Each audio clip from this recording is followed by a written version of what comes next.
Welcome to Nailed It, a podcast featuring business tips from industry leaders, presented by Clever Punch. Here's your host, Jade Flogersy. So today we have a remarkable guest who's nailed it in every sense of the word. Imagine mastering the art of luxury real estate, establishing yourself and your family in a dream location like Santa Barbara, while also making waves in the entertainment industry and even the publishing world. For our guest today, it's all in a day's work. So we have with us Robert Kemp, a standout realtor in Santa Barbara and Montecito, with 30 years in real estate experience, including the last 25 as an agent with Berkshire Hathaway. Initially working towards a journalism degree from Colorado State University, he switched gears, moved to Austin, Texas, and completed his studies with a BS degree in radio, television, and film from the University of Texas. After moving to New York City to attend theater school, Robert's career took off in the entertainment industry, where he worked in an episodic daytime television, TV commercials, and commercial print. At the same time, he was fortunate to work with Sting and his family for 8 years. Along with music projects, his adventurous spirit did not stop there. He founded the Cigar Monthly, adding a publishing feature to his already impressive cap. But it's in Santa Barbara where Robert's heart truly lies. Here, he planted roots, nurturing not just his family, but also the community through his unwavering commitment to real estate and philanthropy. Known for his integrity, reliability, and a keen eye for detail, Robert has built long-lasting relationships with clients, earning their trust and admiration along the way. Beyond transactions, Robert is dedicated to enriching the lives of those around him, especially through his support of the arts and humanities. His passion for giving back reflects his belief that success is measured not just by what we achieve, but by how we contribute to the vibrant communities we call home. So get ready to be inspired as we dive into the fascinating world of real estate, creativity, and community with Robert Kemp. So welcome to the show, Robert. Thank you. I'm happy to be here, and thank you for that lovely introduction. Of course. So let's dive in, Robert. Your journey is nothing short of extraordinary, and I'd love to get started, but let's do things a little bit different. I want to start now and present day and then work our way back a bit. How would you describe your career and where you are in it right now? Describe my career and where I am right now. It's a great question. The career is full. I would say it's been filled with a lot of gratitude, challenges. It hasn't been a linear ascent to the promised land. But I think one of the things I like about what I have been given the opportunity to do is that every day, and I talk to younger people about this when they're thinking about going to work for themselves, the wonderful thing about being an entrepreneur, working for yourself, is that every day I get to design my day. The challenging thing is that every day I have to design my day. And being busy and super crazy, which a lot of people use as a badge of honor, doesn't necessarily provide food for my family. So my career has been, the last time I can't actually remember when I received a regular every 2-week paycheck. So that's the way I would describe my career. Exciting, always changing, always demanding, and one in which, and certainly in the real estate space right now, one has to adapt to the ever-changing market. We have a lot of new laws and different things coming down the pipe in the next few months. So it's a lot of listening to what your client and prospective client would like to have, what kind of service they would like to have provided, and being able to think on your feet and let them convey that they've been heard and that you're the person to execute and finalize. So it's exciting, in a word. It sounds like you managed to figure out not just being busy or being crazy, but really making your time count and being productive with your day. How much of your day or your week is revolving around real estate? And the reason I ask that is because there are a lot of people that have their real estate license, right? And many of those, that's not their sole focus. Maybe it's something on the side. But for you right now, with where you're at in your career, how much of your life revolves around your real estate career right now? Also a good question. And I would say, Clee, it's probably 50-50, if I'm being really honest. And I'm not talking about the hours I spend or whatnot. Mentally, when you're in sales and for me, I'll speak for myself, right? Mentally, I'm thinking about my clients and and the market. I've never had to think about a percentage of like how much of my brain is on that. But honestly, it's probably over 75%. Wake up and I think about the market. I don't only think about the Santa Barbara market. I do a lot of reading about what's going on globally, et cetera.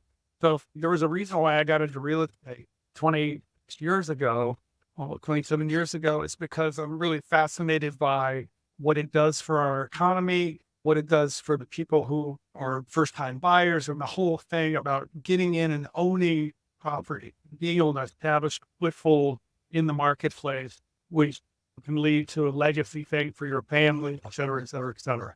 So yeah, I'm always thinking about real estate. I'm 75%, it's probably higher. But typically, the other 50% of the time, I have to sleep. I enjoy the exercise.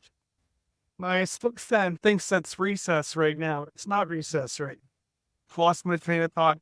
I spend a lot of time thinking about the market and what's going on and how I can best serve the people I'm trying to serve. And now, certainly working with you guys and doing more marketing, I mean, really for the first time in a couple of decades, realize I've always known it, but now reinvesting in my business to let people know that I haven't met that. There's a certain amount of experience here and care that I bring to the table so that I can meet more people and help more people in this very challenging environment. Yes. Speaking on to that note, Robert, I wanted to have you on the podcast because the title is Business Tips from Industry Leaders. And I think anyone that lives in this community recognizes that that's what you are, one of the leading agents in Montecito and Santa Barbara. I want to get into a little bit of your story of how you got to this point. But before we do, would you be comfortable sharing any of your achievements in your career? And the reason I say that is because, like I said, I know what you have achieved, but maybe for somebody that's listening for the first time that doesn't know you, what would you be comfortable sharing with your real estate career and what you accomplished? I think the best way to answer that question is, yeah, of course, I'm pretty much an open book. I'm not I'm a private person, but I'm not one to not share because I realize that the only way to hit a responsive chord with other people is to maybe tell a little bit about yourself. And I will say this, that in preparation for our conversation today, in 26 years, I never added up approximately what my volume was since starting my career.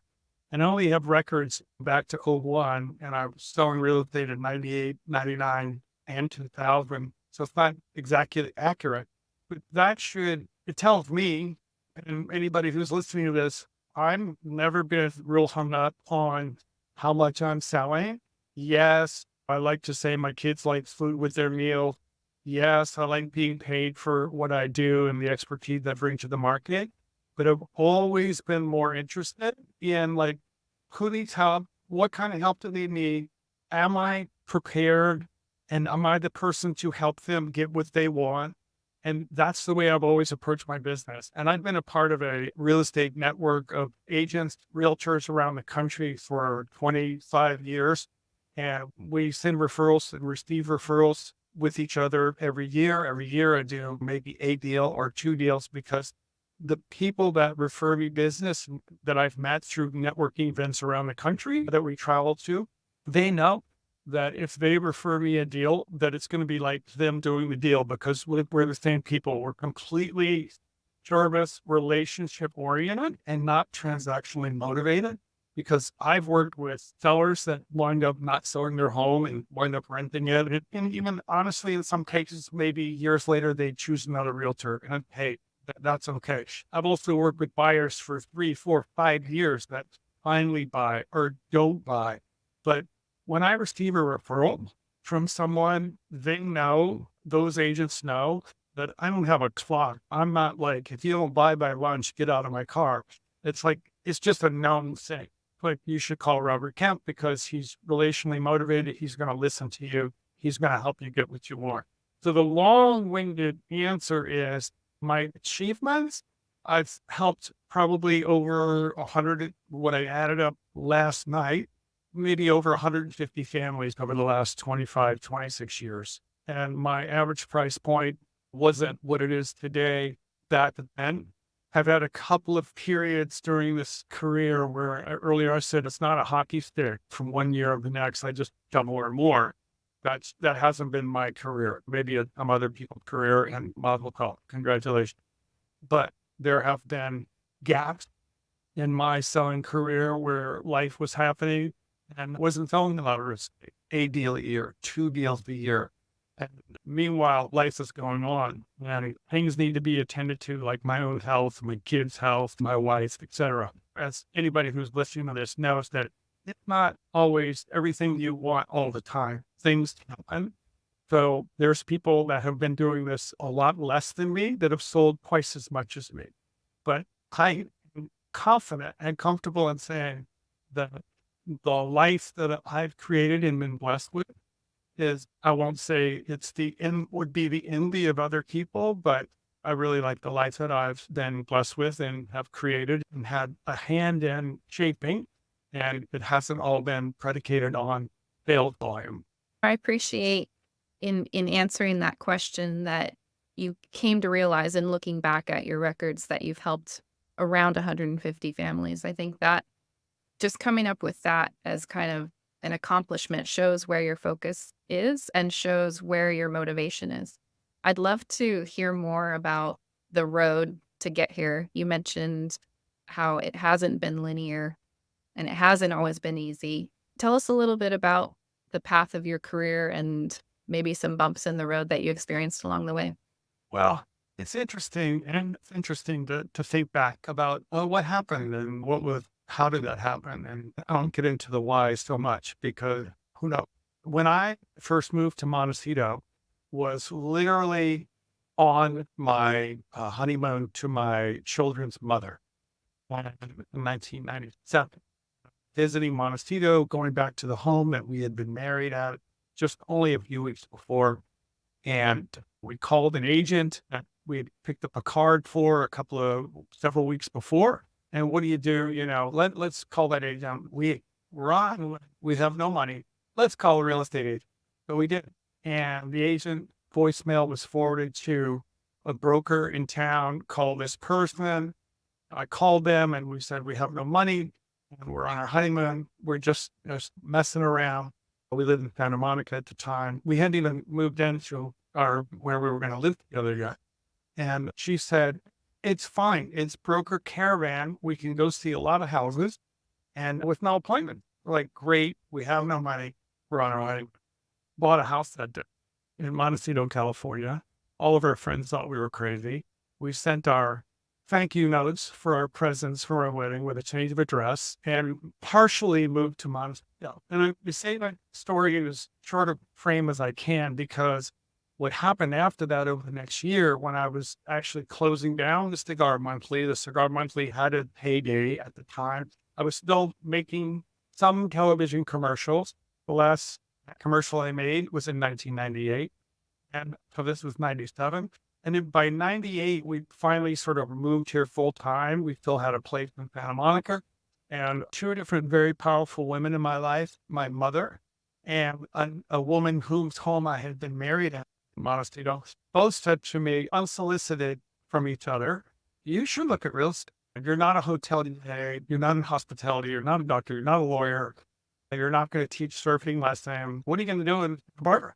And like, with my degree in cinematography and publishing, acting background, and all the other crazy things I did, I was like, real estate wasn't the top of my thought process. But these two women who knew me very well, I think I was teachable enough at that moment to go, wow, that's actually a really good idea. And so that happened. And I got my license in 98. So fast forward to an event 98 through 06 the market was going like this. And with family help, we were buying and selling and actually doing well in Montecito and Santa Barbara. 9 houses in 1 or 8 years. And that helped me. start the career. And I worked for a broker who sold me that first house, where I went to work for them like a year later after starting with another company. And then I went to that broker and it was great. And then life, what happened, we had a little bit of a change in the lineup and became a 2-household family right before the subprime meltdown of September of '07. Actually, it was the end of '06 when sort of our family changed. My kids were very little. And yeah, '07 wasn't great. And then '08, we had all the bank failures, Shearson Lehman, and all of that happened a year later after the subprime meltdown. Stock market was in a free fall that fall before President Obama was elected. And business was not great for me. 7, 8, 9, 10, 11, 12. So I had about 5 or 6 years where my kids, when it all started, were 3 and 5. And I was kind of focused in that parent lane and doing what I could to sell some real estate. Looking back, I knew at the time, even though I remember one time we were moving from one apartment to the other. And my son said to me, he said, "Hey, Dad, every time we move, they're getting smaller." I said, "Well, yeah, that's true, but it's not always going to be this way. Like, things change.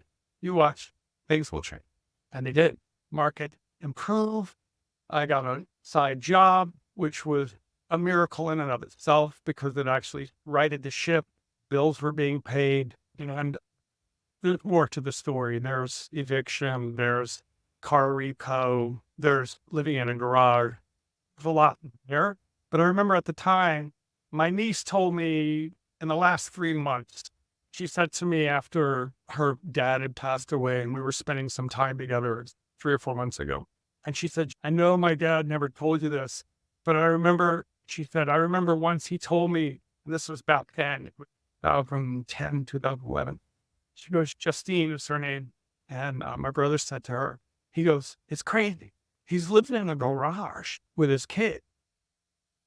And it's interesting when you hear those kind of perspectives from other people, because I don't need a gold star for any of this. I'm not looking for it. I was just doing my thing.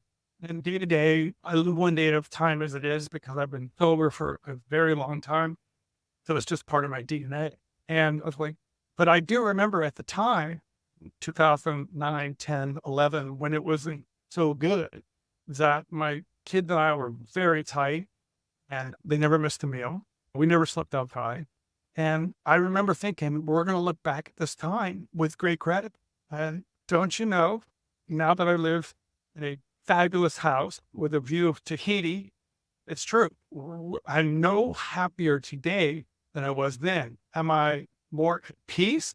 Am I less stressed? Yes. Am I adored and loved by an amazing spouse? Yes. So some things have changed, but at the core, it's like, hey, what do I need to do today to grow, to be there, the parent that I was blessed to be? So it was, again, it's not a linear ascent. There's many turns, but I'm grateful for all of them. And here we are today talking to you. I love it. It's incredible. And I know like you said, there's so much more to that. Oh, we only have so much time. I know I'm looking at that too, but even, in this conversation, I'm thinking, well, what was the side job and and the sober journey? And so there's a lot more merit there, but I wanted to ask, that really does paint the picture of the changes in real estate and even the changes in this like micro bubble that we're in Santa Barbara and in Montecito. From an outsider's perspective, but working with real estate agents, I find it so fascinating, the market and the changes to the market. It seems like things are changing constantly. How would you describe today, Santa Barbara and Montecito, what it's like in this area, what the market is like? And I'd also love to hear how often you think things change. Well, a lot. First of all, it's really 2 different markets. I mean, Montecito is its own thing. Santa Barbara, we don't have a very big market from Goleta to Carpinteria, not a lot of units. I will say this, we have more inventory today, as much inventory today as we've had since, I believe, the fall of 20. And that said, we still have an overabundance of buyers, even at these interest rates and price points, then we have sellers. So we still have a fairly strong seller market across the board. I can generalize and say that. However, because of the interest rate and because of the event, because of the pandemic, the prices, even in the luxury end above 6 million, from that to your $1 million buyer, buyers are a lot more picky today. Part of that is just market exhaustion. They're tired of fighting, or they're in a spot where their interest rate doesn't, they're looking at it like, I don't really have the motivation to move from 2.5% to 7%.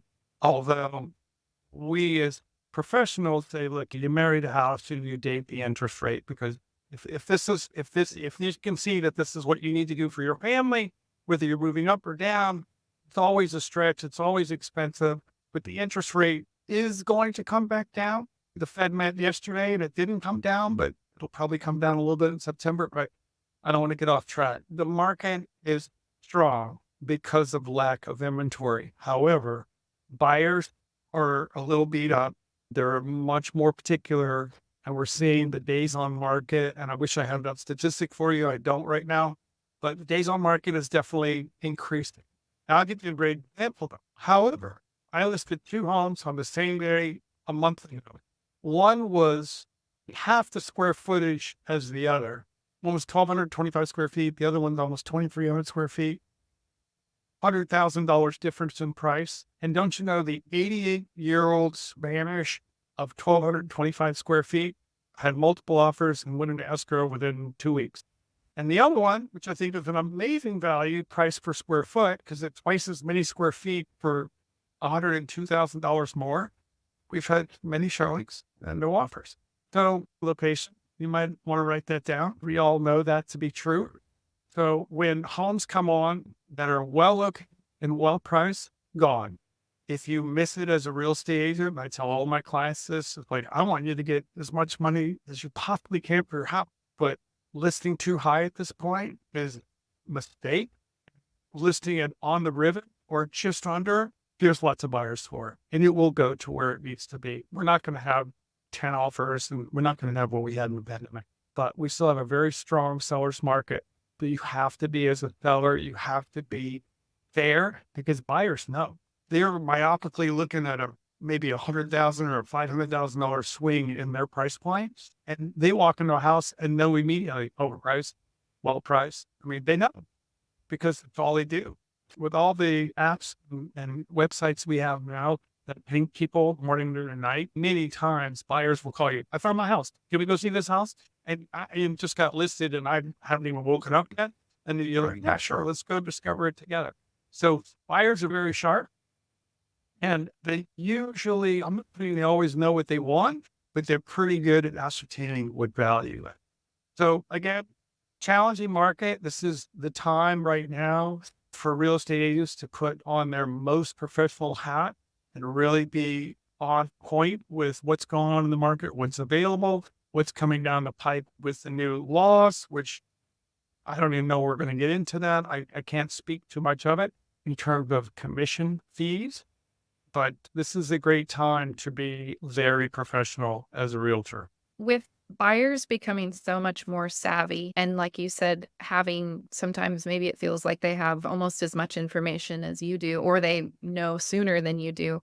What do you find is your role in the relationship now? What has shifted to become your strengths and the value that you bring in working with them? It's always been the same. Although before, when I first started, we had the book. You want to see the book? I don't know of the book. What's the book? I don't even know what it's called. It's like, it was put out by Santa Barbara Association of Realtors. It was a book that came out every 2 weeks with no, and even, I mean, can you imagine that? It's like, right? I told you, it was got a little crazy here. Nothing has changed. My challenge, and I think the greatest service to people who want to buy and sell real estate, is to listen to them. So actively listening, having conversations with them, repeating in sales. I don't know if it's in sales, but mirroring back. Hey, Jade, what I hear you say is, and when you do that repeatedly, and your body language shows that you're actually very concerned and listening to them and not scrolling your phone or looking, when you're paying attention and really present for the people that you want to serve, they know it. So that hasn't changed. I would say what's changed is the world, and the amount of people who can actually do that is become a little less. And as let's see, as having as many multiple points of significance and as big of a life as I have, it is easy even for me to be distracted. I'm not beyond that. But I will say that one of the people that just hired me a couple of weeks ago looked at me and said, "So Robert Kemp Real Estate, is it you?" I was like, "Yeah, I do work with a lot of people. I have an amazing company. I'm an assistant part-time when I need them, et cetera. But yes, it's me." And for that particular client, like, that's what she didn't want, the team. She didn't want all this stuff and like, who am I talking to? I'm talking to you. And even though, yes, Robert Kemp Real Estate is just me, there are so many people that help me do what I do every day that we would be here for a week if I had to name all of them. Everybody that I call and go, "Hey, can you help me?" I do that every day. So the long-winded answer is listening to what your clients want and trying to help them get that in the time frame that they want it. And if I was working with you and when I talk to clients, all I ever want to hear at the other end of the day is, "Hey, yeah, we didn't buy, we bought, whatever." Okay, who knows what that story is, but all I need to hear is, "You were awesome. You really listened to us and gave it 1,000% every day."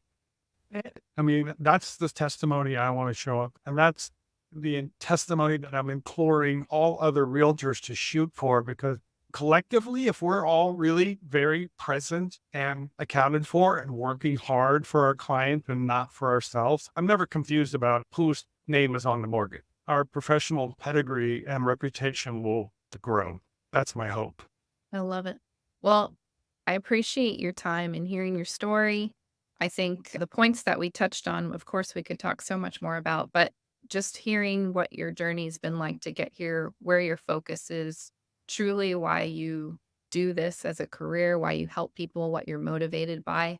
And also just hearing a little bit about the market and how much it changes and how just the value that you have to add in working with somebody, not only in knowing what is going on in our little micro bubble here, but also, like you said, how rare it is to get somebody's full attention, their undivided attention, that they know that you're going to be there when they need you, and that you have that professionalism, like you said, in understanding what's the most important person in the transaction, in the relationship. So thank you for touching on those. And I know there's a lot more to it in what makes you so great at what you do. So thanks so much for the episode today. Thank you, Jade. It's been a pleasure talking to you. And I want to emphasize that I'm one person, but the family I have behind me, the company I have behind me, it's just, somebody sent me a text the other day because I showed him a picture of my daughter who's in Dublin. And he's, "Great job.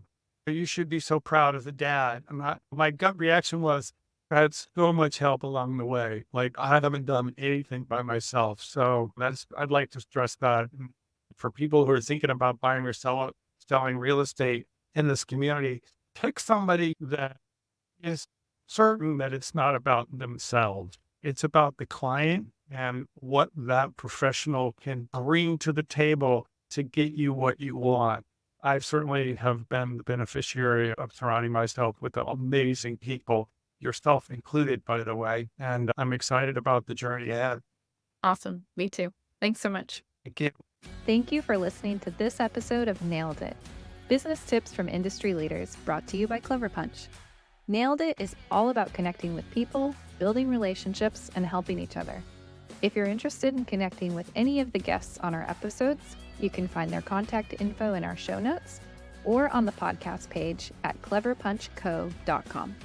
You can also email info@cleverpunchco.com with any questions or feedback. I'm your host, Jade Flogersey. Thank you for tuning in. We'll see you next time.